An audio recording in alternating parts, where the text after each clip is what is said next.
हमारे पर्यावरण में पृथ्वी पर मौजूद तमाम प्राणियों की जरूरत के लिए पर्याप्त संसाधन हैं, परंतु किसी एक की भी लालच की आपूर्ति के लिए इतने संसाधन भी कम हैं। ऐसा मानना था हमारे राष्ट्रपिता महात्मा गांधी का। नमस्कार दर्शकों, स्वागत है आपका डीडी बिहार के विशेष कार्यक्रम गांधी दर्शन में। दर्शकों, गांधी जी के तमाम पहलुओं पर हमने चर्चा किया, लेकिन आज जिस मौजू पर हम बात करने वाले हैं वह सिर्फ एक चर्चा का मौजू नहीं, बल्कि आज के समय के लिए एक मसला बनता जा रहा है, या साफ शब्दों में कहें तो मसला बन चुका है। हमारी इस आधुनिक जीवन शैली में जिस चीज को हम सबसे ज्यादा नुकसान पहुंचा रहे हैं वह है हमारा पर्यावरण। गांधी जी शुरू से ही पर्यावरण और प्रकृति के प्रेमी और हिमायती रहे। अपनी किताब हिंद स्वराज जो 1909 में प्रकाशित हुई थी, उसमें उन्होंने तब पर्यावरण के लिए चिंता व्यक्त किया जब उस वक्त पर्यावरण चिंता का विषय वस्तु था भी नहीं। इससे पता चलता है कि गांधी जी की सोच कितनी दूरदर्शी थी और वह पर्यावरण को लेकर कितने सतत, सतर्क और सजग थे। तो आज हम चर्चा करेंगे गांधी जी और उनके पर्यावरण से जुड़े हुए विचारों के बारे में। लेकिन इसके पहले कि अपने कार्यक्रम में चर्चा की शुरुआत करें, आइए देखते हैं इससे जुड़ी हुई एक छोटी सी स्टोरी। तो जैसा कि आपने देखा कि थोड़ी सी झलक आपने पाई कि गांधी जी पर्यावरण को लेकर क्या विचार रखते थे और क्या उनके आदर्श थे जिन पर वो अपनी जिंदगी को आगे बढ़ाते थे। इस विषय पर खुलकर चर्चा करेंगे आज के मेहमान के साथ। हमारे आज के मेहमान हैं श्री दीपक जी। आप यूनाइटेड नेशंस में एनवायरनमेंट के ऑफिसर हैं। आपका बहुत बहुत स्वागत है हमारे कार्यक्रम में। और अपने कार्यक्रम की चर्चा की शुरुआत में उस सवाल से करना चाहूंगी जो सवाल आज के समय में एक ज्वलंत सवाल बन चुका है, पर्यावरण संरक्षण और प्राकृतिक संसाधनों का संरक्षण। आज हम हमेशा बात करते हैं रिन्यूएबल रिसोर्सेज को बचाने की, नॉन रिन्यूएबल रिसोर्सेज को बचाने की और रिन्यूएबल रिसोर्सेज की तरफ जाने की, जिसकी वकालत गांधी जी ने बहुत पहले कर दी थी। तो सबसे पहले तो मैं आपसे ये जानना चाहूंगी कि पर्यावरण के संरक्षण को लेकर और उन संसाधनों के संरक्षण को लेकर जो कि वापस नहीं लाए जा सकते, गांधी जी क्या सोचते थे? जी, गांधी जी का बहुत सरल विचार था, बहुत सामान्य और बहुत जो जन सामान्य भाषा में जो लोगों को बतलाते थे वो विचार ऐसा था कि उनके जो तीन मूलभूत जो सिद्धांत थे प्रकृति को लेकर के, कि लोगों को शुद्ध हवा मिलनी चाहिए, शुद्ध जल मिलना चाहिए और शुद्ध भोजन मिलना चाहिए। और जब गांधी जी ने इन सारी बातों को लेकर के, कभी भी गांधी जी पर्यावरण शब्द का उपयोग अपनी जिंदगी में नहीं किया था, क्योंकि पर्यावरण जो विज्ञान है वो बाद में चल करके विकसित हुई। लेकिन आम लोगों के प्रति उनकी चेतावनी पहले थी कि जिस प्रकार से वो लालच और जिस प्रकार से औद्योगिकीकरण और शहरीकरण हो रहा था उस जमाने में, तो उनको लगता था कि आगे जो आने वाली जेनरेशन है उनको शुद्ध हवा के लिए लागत लगानी पड़ेगी, कुछ पैसे खर्च करने पड़ेंगे। और जब गांधी जी इन सब चीजों को लेकर के आगे आए और इन सब विचारों को रखा, तो उस समय चूंकि अंग्रेजों का एक आर्थिक साम्राज्यवाद था और गांधी जी हमेशा बोलते थे कि जो आर्थिक साम्राज्यवाद 1-1.5 किलोमीटर का ये देश जो पूरी दुनिया में आर्थिक साम्राज्यवाद को स्थापित किया और सब लोग आज के दौर में उसी चीज में उलझे हुए हैं, स्थितियां ऐसी रही तो ये पूरी दुनिया टिड्डों का एक देश हो जाएगा। जी। तो ये तो प्राकृतिक संसाधन, जैसा कि आपने कहा कि वह पर्यावरण विद नहीं थे, उन्होंने कभी भी अपने जीवन में पर्यावरण शब्द का इस्तेमाल नहीं किया। तो कैसे हम देखते हैं कि वो पर्यावरण की तरफ उनका झुकाव आता है? जी, ऐसा है कि सबसे पहला जब 1930 में दांडी मार्च निकाला गांधी जी ने, तो उन्होंने नमक के जरिए जब नमक कानून को तोड़ा तो अंग्रेजों को बताया कि नमक पे आम लोगों का अधिकार है, आपका अधिकार नहीं है। और नमक को उन्होंने प्राकृतिक संसाधन के तौर पे बताया, क्योंकि नमक ही नहीं, तमाम जो प्रकृति के द्वारा दिए गए चीजें हैं उस पे हर एक व्यक्ति का समान अधिकार है और प्राकृतिक संसाधनों के साथ न्याय तभी होगा जब सब व्यक्तियों को उसका बराबरी का हिस्सा मिलेगा। तो नमक कानून तोड़ करके ही उन्होंने पहली बात बताई कि प्राकृतिक संसाधन किस प्रकार से आम लोगों के लिए जरूरी है। जी, तो ये जी बिल्कुल, प्राकृतिक संसाधन तो वो बिल्कुल इसकी कीमत समझते थे। जी हाँ। एक वाकया हम देखते हैं, जब मोहन पांड्या नामक एक व्यक्ति, जब वह अपने साबरमती के आश्रम में रह रहे होते हैं, तब मोहन पांड्या नामक एक व्यक्ति आते हैं और वह पूछते हैं कि आप एक लोटी पानी का इस्तेमाल क्यों कर रहे हैं, जबकि आपके बगल में तो पूरी साबरमती नदी बह रही है। तो वो कहते हैं कि ये नदी मेरी व्यक्तिगत प्रॉपर्टी, मेरी व्यक्तिगत संपत्ति नहीं है, यह सामूहिक संपत्ति है।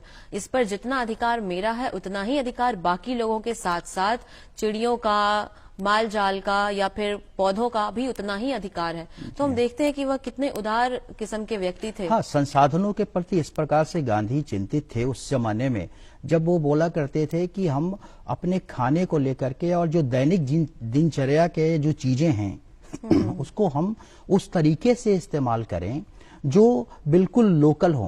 15 से 20 किलोमीटर दूर अगर चीजों का अगर हम जो उपयोग करें, उपभोग करेंगे, तो उसमें अत्यधिक ऊर्जा लगेगी और अत्यधिक संसाधन का खर्च होगा। जब गांधी जी जा रहे थे वहां पे दांडी के लिए, तो उनके पास कार लेकर के आया था संतरा देने के लिए उनको।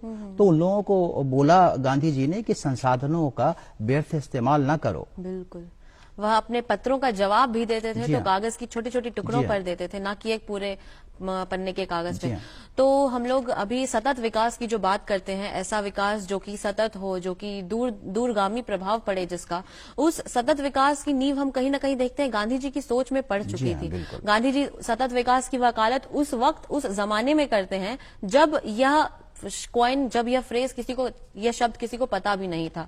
तो सतत विकास को लेकर हम ये आपसे जानना चाहेंगे कि उनकी क्या भूमिका रही इस सतत विकास में। क्योंकि देखिए, हम बहुत सामान्य बात में, गांधी जी चूंकि बहुत सामान्य बात में बातें करते थे, और बाद में जो उनके ऊपर लिखने वाले जितने भी जो लोग आए, उनके विचारों को इतना कम्प्लेक्स कर दिया कि हम गांधी को समझ नहीं पा रहे हैं, उनको जटिल बना दिया। जी हाँ, बिल्कुल।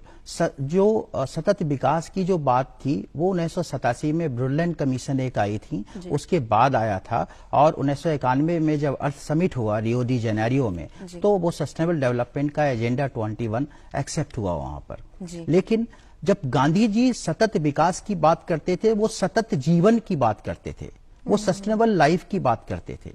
किस प्रकार से हम रहें अपनी जिंदगी के अंदर, ताकि जो विनाशक चीजें हैं, और विनाशक चीजें उन्होंने अपने आम जीवन में उपभोक्तावाद, सबसे बड़ा जो गांधी जी ने जो कुठाराघात किया लोगों के बढ़ते उपभोग के ऊपर, जो कंज्यूमरिज्म है लोगों का, उसके ऊपर गांधी जी ने सबसे बड़ी चर्चा करी। और उस समय जो, चूंकि उस समय जो अर्बनाइजेशन था वो वेस्टर्न एक फिलॉसफी थी, चूंकि वहां पे शहरों का बहुत ज्यादा शहरीकरण हो रहा था, आधुनिकता वहां पे बहुत ज्यादा हो रही थी, तो वहां उन लोगों को चिताया गांधी जी ने कि अगर हालात अगर आपके ऐसे रहेंगे, आप ऐसी विलासिता में अगर चले जाएंगे, आपकी जो नीड्स और वांट्स हैं, जो अननेसेसरी जो नीड्स हैं, अगर वो इतनी बढ़ती जाएंगी तो ऐसी हालत हो जाएगी कि आपको अर्थ जैसा 3 प्लैनेट चाहिए होगा। जी, तो ये तो उपभोक्तावाद की, वो कड़े विरोधी थे उपभोक्तावाद के, जिसकी वजह से हम देखते हैं कि वह कम जरूरतों में, सीमित जरूरतों में खुद को रखते थे, और वह स्वच्छता पर काफी जोर देते थे। उनका मानना था कि अगर हमें पर्यावरण को स्वच्छ रखना है तो इसकी शुरुआत हमसे ही होती है। हमारे आसपास को जब हम स्वच्छ रखेंगे तभी हमारा पर्यावरण स्वच्छ रहेगा और बच पाएगा। वो कहते भी थे कि स्वच्छता में ईश्वर का वास होता है। तो वह पर्यावरण के लिए स्वच्छता को कितना महत्वपूर्ण मानते थे और उन्होंने क्या क्या कार्य किए। गांधी जी स्वच्छता को लेकर के एक बहुत आसान उनका स्टेटमेंट हुआ करता था कि स्वच्छ रहने के लिए ये जो मल है और ये जो हमारे अपशिष्ट हैं, इनसे अगर हमें व्यवस्थित तरीके से मैनेजमेंट करना होगा, अगर प्रबंधन करना होगा, तो हमें एक फावड़े की जरूरत है बस, और कुछ नहीं। फावड़ा से करना क्या था, वो खास करके ह्यूमन वेस्ट को लेकर के उसको सोन खाद बोलते थे, सोन खाद। तो उस जमाने में वो करते क्या थे कि 1 फीट नीचे गड्ढा करते थे और ह्यूमन वेस्ट के लिए वही बोलते थे कि यहीं पे आप अपना मल त्यागो, और वो मल मुश्किल से 4-5 दिनों के अंदर में कंपोस्ट बन जाएगा। वो सेप्टिक टैंक का बहुत बड़ा विरोध करते थे उस जमाने में। सेप्टिक टैंक में होता क्या था कि वो पानी अलग होता था और एक इको सैन जैसी स्थिति होती थी कि पानी अलग हो गया, लेकिन जो बेस्ट होता था वो महीनों और बरसों के बाद उसमें से निकलते थे, तो बेस्ट की क्वालिटी बिल्कुल उसमें घट जाती है। तो गांधी जी हमेशा ये बात बोला करते थे बहुत सामान्य भाषा में, बहुत जन सामान्य भाषा में, कि जो खेत गांव और घर के सेटलमेंट के पास होता है वो नजदीक वाला खेत बहुत ज्यादा उपजाऊ होता है। बनिस्पत कि उससे ऐसा लगता था कि गांधी जी ओडीएफ के सपोर्टर थे, ऐसी बात भी नहीं थी। वो उसमें प्राइवेसी को बनाने के लिए बोलते थे, लेकिन जो कंपोस्ट मैनेजमेंट था, जो बेस्ट की जो मैनेजमेंट थी, वो ऐसा ही करने को बोलते थे। और उनका इन सब चीजों को लेकर के सफाई, खास करके जो अपशिष्ट प्रबंधन में जो गांव के अंदर जो रहन सहन था उसको बिल्कुल वो बढ़ावा देते थे। लेकिन ये बात नहीं थी कि शहरीकरण को लेकर के वो चिंतित नहीं थे। शहरों की जो व्यवस्थाएं हो रही थी उसमें भारत को भी आगे बढ़ करके पश्चिम सभ्यता से सीखने को उन्होंने कहा था कि आप पश्चिम सभ्यता से शहरीकरण के बारे में सीखो कि कैसे एक सतत जो शहरीकरण है, जो सस्टेनेबल सिटीज है, उसको हम कैसे बाहर से अडॉप्ट कर सकें। जी, आपने कचरा प्रबंधन का जिक्र किया और अभी जो भारत सरकार का कार्यक्रम स्वच्छ भारत मिशन चल रहा है, स्वच्छ भारत अभियान, उस स्वच्छ भारत अभियान का एक महत्वपूर्ण हिस्सा है कचरा प्रबंधन। तो अभी का जो कचरा प्रबंधन है, इसे हम गांधी जी से कितना प्रेरित पाते हैं? नहीं, पूरा जो कॉन्सेप्ट है बिल्कुल गांधी जी के ही ऊपर है। पूरी जो स्वच्छता का जो मिशन है वो गांधी जी के ही ऊपर है। लेकिन अब उसमें क्या है कि थोड़ा आधुनिकता आई है, शहर और हम ग्रामीण के जो कचरा प्रबंधन को एक नजरिए से देख रहे हैं, खास करके जो मल का कचरा प्रबंधन है। गांधी जी ने जो उपाय सुझाए थे उससे हट करके हम आधुनिक उपाय की तरफ जा रहे हैं, लेकिन उसमें बहुत आमूल चूल परिवर्तन करने की जरूरत होगी, क्योंकि हम लोग अभी भी कचरा के कलेक्शन के ऊपर ज्यादा हम जोर डाल रहे हैं। कचरे का जो कैसे कंपोस्ट बनाया जाएगा, किस प्रकार का कचरा कंपोस्ट बनेगा, किस प्रकार का कचरे को हम लोग उसको जमीन के अंदर लैंडफिलिंग करेंगे और किस प्रकार के कचरे को रिसाइकिल करेंगे, ये बिल्कुल वर्गीकृत करने की जरूरत है। और ये सारे शहरों में इस प्रकार का एक व्यापक नीति के ऊपर काम करनी होगी। और ये पूरे प्रधानमंत्री जी जो पिछले 5-6 सालों से जो ये कार्यक्रम चला रहे हैं, ये बहुत प्रशंसनीय है और गांधी के मूलभूत आधारों में से ये एक है। जी बिल्कुल बिल्कुल। हम देखते हैं कि गांधी जी जिस तरह कहते हैं कि स्वच्छता में ही ईश्वर का वास होता है, स्वच्छ भारत अभियान हमें दिखता है कि कहीं न कहीं स्वच्छता की तरफ बढ़ते हुए गांधी जी के ही आदर्शों पर आगे बढ़ रहा है। गांधी जी एक और बात करते थे स्वराज्य के बारे में। वो हमेशा चाहते थे कि भारत एक स्वराज बने, एक ऐसा राज बने जो अपना काम स्वयं करे। तो अपना काम स्वयं करने के रास्ते पर वह पर्यावरण को कितना महत्वपूर्ण मानते थे और कितना उपयोगी मानते थे? पर्यावरण एक ऐसा विषय है जो खास करके उस समय जब उन्होंने कहा कि हमें शुद्ध हवा, शुद्ध जल और शुद्ध भोजन, ये 3 बातों को एक प्रमुख आधार बनाया गांधी जी ने। और जब आप देखेंगे कि शुद्ध, उसमें भी बोला कि शुद्ध हवा बहुत ज्यादा जरूरत है, क्योंकि उस समय जल की स्थिति ज्यादा अच्छी थी। उन्होंने, हालांकि जल के ऊपर उनका ये सोच नहीं था, सोचते थे गांधी जी की नदियों का देश है और हिंदुस्तान में जल की स्थिति थोड़ी अच्छी रहेगी, लेकिन जल के खत्म होने का वो भांप चुके थे कि जल आगे चल करके खत्म भी हो सकता है। लेकिन हवा को लेकर के बहुत चिंतित थे। हवा को लेकर के वो हमेशा बोलते रहते थे कि जब भी आदमी बहुत दूर जाएगा, कहीं दूर ट्रैवल करेगा, तो उसको हवा के लिए, शुद्ध हवा के लिए पैसे खर्च करने पड़ सकते हैं आगे चल करके, स्थितियां अगर नहीं बदली तो। और जब भोजन की बात होती थी तो शुद्ध भोजन, ये खास करके गांधी जी तभी बोलते थे कि शुद्ध भोजन तभी होगा जब आप अपनी मृदा को स्वस्थ रखेंगे। और ये स्वस्थ उसी साइकिल का ही प्रबंधन था कि आप अपने घर से जो अपशिष्ट पैदा होगा उसको किस प्रकार से एक साइकिल वे में आप अपने खेती के लिए उपयोग करेंगे और वो फिर जाकर के फिर वो फसल तैयार होगी। और फसल के बाद ज्यादातर उस जमाने में हमारी जो सोच थी वो हैवी इंडस्ट्रियलाइजेशन की तरफ कभी नहीं थी। गांधी जी कभी भी उस हैवी इंडस्ट्रियलाइजेशन को कभी प्रमोट नहीं किया गांधी जी ने उस समय।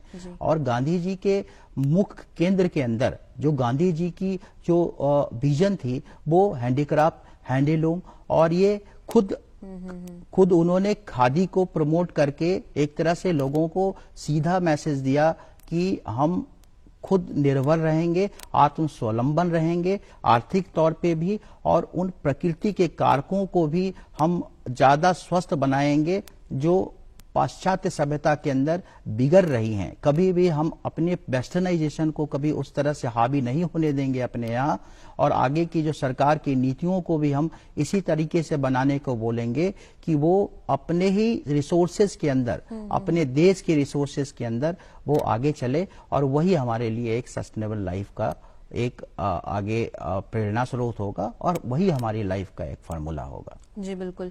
हमारे पास जो संसाधन है, हम अगर उन्हीं संसाधनों का उपयोग इस तरह से करें कि वो हमारे उस संसाधन से जो सामान बने वो हमारे ही देश में रहे, साथ ही साथ कचरा प्रबंधन अगर हम सही से करें तो यह काफी एक बड़ा कदम होगा स्वराज की तरफ बढ़ने के लिए। हाँ, अगर हम कृषि की बात करें तो कृषि में भी हम देखते हैं कि पर्यावरण एक महत्वपूर्ण भूमिका निभाता है। तो और कृषि को लेकर गांधी जी के भी बहुत अच्छे ख्यालात थे, बहुत अच्छे विचार रखते थे। तो कृषि को और पर्यावरण को गांधी जी हमें किस तरह से जोड़ते हुए दिखते हैं? नहीं, खास करके उस साइकिल की जब हमने बात करी कि जो हम बेस्ट तैयार करते हैं और खेतों के पास पहुंचाते हैं, तो उस समय के बाद जब स्टडीज हुई तो ये पता चला कि एक व्यक्ति, प्रति व्यक्ति जो हमारा प्रोडक्शन होता है उसके मल से जो प्रोडक्शन होता है लगभग 5.5 के आसपास नाइट्रोजन होता है, 5.5 किलो एक साल के अंदर में, और लगभग 0.55 ग्राम फॉस्फेट और 1.53 किलोग्राम का पोटास। तो आप सोच लें 70 से 80 हजार टन, अगर पूरी उस समय 1.15 करोड़ को उसमें ऐड कर लेंगे तो उसमें जोशी जी की एक जल थल मल करके एक किताब है, उसमें उन्होंने ये स्टैटिस्टिक्स दिए हैं कि 70 से 80 हजार टन के आसपास हम लोग एक कार्बनिक, बिल्कुल एक कार्बनिक जो पदार्थ हो, खाद होंगे, उसका निर्माण करेंगे। निकोलस स्टर्न नाम के एक बहुत बड़े आज के दौर में जो इस कार्बनिक अर्थशास्त्र को बदलने के बारे में बात करने वाला एक व्यक्ति था, जिसने ये बताया उन्होंने कि आज जरूरत इस बात की आन पड़ी है कि उस कार्बनिक अर्थशास्त्र को गैर कार्बनिक अर्थशास्त्र में बदला जाए। और गांधी जी उस पूरे फिलॉसफी के अंदर, उस स्टर्न की पूरी पॉलिसी के अंदर एक तरह से बेसलाइन है। गांधी जी का ये बात, जो गांधी जी ने बातें करी हैं इन सब मूलभूत चीजों की, मूलभूत आवश्यकताओं की, वो एक हमारा बेसलाइन है। और आज ये स्थिति हुई है पड़ी कि जो वेस्टर्न कंट्रीज हैं वो गांधी जी की आइडियाज को बिल्कुल हाथों हाथ ले रहे हैं, और आज हम लोग उस स्थिति में पहुंच गए हैं कि गांधी जी की आइडियाज को हिंदुस्तान के आज की जनरेशन पढ़ नहीं पा रही है, समझ नहीं पा रही है। बहुत कॉम्प्लेक्स हो गई है हिंदुस्तान में गांधी जी के समझने वाले लोगों की संख्या। जी, तो ये कृषि की हमने चर्चा, कृषि के बारे में हमने अभी चर्चा किया कि किस तरह कृषि और पर्यावरण को गांधी जी जोड़ते हैं, और हम यह पाते हैं कि अगर हम कृषि में भी स्वदेशी को अपनाएं, स्वराज्य की जिसकी हम बात करते हैं कि अपने देश का संसाधन अगर अपने देश तक ही रहे तो हम अपने देश में ही अपनी जरूरत से ज्यादा संसाधनों का पैदावार कर देंगे। ये तो हमने देखा कि किस तरह गांधी जी पर्यावरण और कृषि को जोड़ते हैं। अब एक बार हमें इस बात पर भी नजर डालनी चाहिए कि गांधी जी पर्यावरण को और डिजास्टर मैनेजमेंट को किस तरह से देखते हैं, क्योंकि हम देखते हैं कि अगर हम पर्यावरण के साथ छेड़छाड़ करेंगे तो पर्यावरण भी हमें बख्शेगी नहीं, और उसी का नतीजा है कि हमें आपदाओं को झेलना पड़ता है। तो इन आपदा प्रबंधन के बारे में गांधी जी क्या ख्यालात रखते थे? आपदा को लेकर के गांधी जी के पास उस समय तो नहीं था कुछ, जिस समय गांधी जी थे उस समय आपदा को लेकर के इसलिए नहीं, आपदा उस समय एक जो मुख्य आपदा थी वो ड्राउट थी। जी। और ड्राउट था, इस वजह से वो लोग, गांधी जी ने जल के प्रबंधन को लेकर के एक बहुत बड़ा अभियान छेड़ा, खास करके वर्षा जल को संचयित करने का।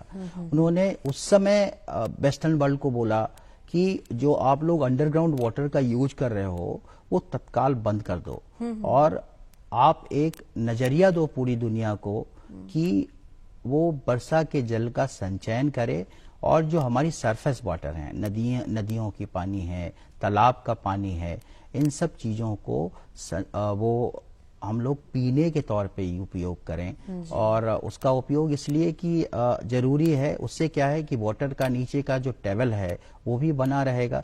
तो उस जमाने में कुआं हुआ करता था, तालाब हुआ करता था, तो वो उस समय एक सशक्त, बिल्कुल आने वाले, चूंकि गांधी का जो विजन था वो आने वाली दुनिया के लिए था। और जब आप सतत जीवन की बात करते हैं, क्योंकि सतत विकास गांधी जी ने, हम लोग जोड़ते हैं उस सतत विकास को अपने तरीके से, लेकिन सतत जीवन की बात करी थी। और सतत जीवन तभी दीर्घायु होगा जब आने वाले भविष्य के संकट को हम आज जान लेने की कोशिश करेंगे। और गांधी जी इतने दूरदर्शी थे कि उस समय भी इस तरह की बातें करते थे। और आपदा उस समय सबसे ज्यादा जो हिंदुस्तान में थी वो ड्राउट की थी, और वो गांधी जी जगह जगह तालाब खुदवाना, वो भी कम्युनिटी प्रोपेगेशन, एक तरह से कम्युनिटीज को इन्वॉल्व करा करके, लार्जर पब्लिक पार्टिसिपेशन करा करके। चूंकि अंग्रेजों की सरकार थी उस समय, बहुत मुश्किल होता था, कभी कुआं खोदते थे तो वो कुआं को आकर के भर देता था, या उसमें यहां तक होते थे कि लोकल एडमिनिस्ट्रेशन जहर तक पानी में मिला देता था। उन सब चीजों को देखते हुए भी उन्होंने एक बड़ा अभियान, खास करके तालाब खोदने का, कुआं बनाने का, ये अभियान किया, नदियों को स्वच्छ रखने का। जी, तो सबके मूल में बस यही बात है कि हमारे पास जो प्राकृतिक संसाधन मौजूद हैं उसका उपयोग हम बड़ी ही सावधानी से करें, उसे हम लापरवाही से खर्च ना करें। तो ये तो बाह्य पर्यावरण की बात हो गई। जैसा कि हम देखते हैं कि गांधी जी रस्किन और टॉल्स्टॉय जैसे दार्शनिक से काफी प्रभावित थे, जिनसे प्रभावित होकर उन्होंने आश्रम बनाना शुरू किया। तो हम अगर मानव पर्यावरण की बात करें, जब वो आश्रम में मानवों के बीच कैसे पर्यावरण की बात करते थे, तो हम इस पर भी आपसे कुछ आपकी राय जानना चाहेंगे। मानवीय पर्यावरण के ऊपर जब आप पहली लाइन बोलें कि पृथ्वी के पास वो सारी चीजें मौजूद हैं जो एक व्यक्ति के नेसेसिटीज को, जो एसेंशियल कमोडिटीज हैं, उसको पूरा कर सकती हैं, लेकिन उनके लालच को पूरा नहीं कर सकती। जी। मानव का, क्योंकि गांधी का जो पूरा सेंटर था वो ह्यूमन को लेकर के ही था। बिल्कुल, बिल्कुल। वो ज्यादा इस बात से चिंतित थे कि अगर मानवीय पर्यावरण, मानव और पर्यावरण अगर दोनों एक साथ चलते हैं, और ह्यूमन अगर पर्यावरण को उस नजरिए से देखता है कि वो उनकी लाइफ लाइन है, इसी वजह से वो तीन बातों को ही, जल, हवा और भोजन की बात किए थे। वो वजह यही साफ था कि ये तीनों चीज पर्यावरण की चीज हैं, और उसका उपयोग उस समय हम लोग, मानव लोग कर रहे थे। तो यही था कि वो ये लिंक करना चाहते थे कि अगर मानव और प्रकृति के बीच में समन्वय रहेगा तो जाहिर सी बात है जैव विविधता बनी रहेगी, और दूसरे भी जीव, और जो जंगल के अंदर जो दूसरे जीव हैं, जल के अंदर जो दूसरी प्रजातियां हैं, वो बहुत स्थिर रहेंगी और बिल्कुल संतुलित रहेंगी। जी बिल्कुल, मानव और पर्यावरण के बीच समन्वय होना बहुत ही जरूरी है, ना सिर्फ मनुष्यों के लिए बल्कि पूरी पृथ्वी के लिए। तो ये तो हो गई उनकी पर्यावरण से जुड़ी हुई बातें, क्या गांधी जी विचार रखते थे। अब हम चाहेंगे कि आप हमारे दर्शकों को गांधी जी के विचारों से मिलने वाले कुछ सकारात्मक संदेश देते जाएं। कि गांधी जी ही बहुत एक संदेश के लिए काफी हैं। गांधी की हर एक बात बहुत संदेश पूर्ण है, और गांधी जी को हम उनकी सरल और सात्विक जो भाषा है उसी भाषा में समझने की कोशिश करें। क्योंकि गांधी जी ने जब हवा को, आज जो हवा की संकट हम देख रहे हैं, जल का संकट देख रहे हैं, भोजन का जो एडल्ट्रेशन देख रहे हैं, वो गांधी जी 60 साल 100 साल पहले पहचान गए थे। तो गांधी जी की बातों में विश्वास रखें और गांधी को पूर्ण तरह से विश्वास करें और अपने दैनिक जीवन में उनको उतारने की कोशिश करें, तभी हम गांधी के सपने का भारत बना सकते हैं। बिल्कुल, जिस स्वराज की कल्पना गांधी जी करते थे, हम उस स्वराज का निर्माण तभी कर सकते हैं जब हम उनकी बातों को उन्हीं की भाषा में समझें। गांधी जी प्रकृति को लेकर हमेशा एक बात कहते थे कि प्रकृति जो है बड़ी उदार होती है, हम पर बड़ी नवाजिशें बरसाती है, हमें हमारी गलतियों की सजा तुरंत नहीं देती, लेकिन हमारी गलतियों को प्रकृति भूलती भी नहीं है, जिसका नतीजा है कि आज हम अपने पर्यावरण में इतनी सारी परेशानियां देख रहे हैं और पर्यावरण के संकट से जूझ रहे हैं। तो ये बहुत अच्छी बात आपने बताई हमें, हमारे साथ अच्छी चर्चा रही आपका हमारे कार्यक्रम में शामिल होने के लिए धन्यवाद। तो वक्त हो चला है अब आपसे विदा लेने का दर्शकों, लेकिन जाते जाते हम कुछ बातें जरूर कहना चाहेंगे कि इस औद्योगिकरण और भोग विलास के दौर में पर्यावरण हमारी प्राथमिकताओं की सूची में कहीं बहुत पीछे रह गया है, जिसका नतीजा हमें खुद ही भुगतना पड़ रहा है। दुनिया में कई सारे ऐसे साहित्यकार हुए जिन्होंने पर्यावरण और प्रकृति को लेकर अपनी प्रेम और अपनी चिंता को जाहिर किया, जिनमें Sumitra Nandan Pant, Mahadevi Varma, William Wordsworth, Samuel Taylor Coleridge जैसे नाम शामिल हैं। महात्मा गांधी कोई पर्यावरणविद या फिर कोई साहित्यकार नहीं थे, फिर भी उन्होंने यह बात कहा था कि इस पृथ्वी पर सभी की जरूरत के लिए पर्याप्त संसाधन मौजूद हैं, लेकिन अगर किसी की लालच बढ़ जाए तो उसकी आपूर्ति के लिए इतने संसाधन भी कम पड़ते हैं। अपनी इसी बात को आगे बढ़ाते हुए वह कहते हैं कि हमारे पास जो संसाधन हैं वो हमें हमारे पूर्वजों से विरासत में नहीं मिले, बल्कि हमने अपनी आने वाली पीढ़ी से उधार में लिया है, और हमारी यह नैतिक जिम्मेदारी बनती है कि हम अपने संसाधन को उसी रूप में अपनी आने वाली पीढ़ी को सौंपें जिस रूप में वो हमें मिली हैं। यह बातें कहने और सुनने में बड़ी सरल लगती हैं, लेकिन अगर इस पर हम अमल करने जाएं तभी शायद कहीं हम अपने इस आज के पर्यावरण संकट का हल ढूंढ पाएंगे। इस संदेश के साथ और इस वादे के साथ कि अगले अंक में फिर मिलेंगे एक नए विषय के साथ, इजाजत दीजिए हमें। नमस्कार।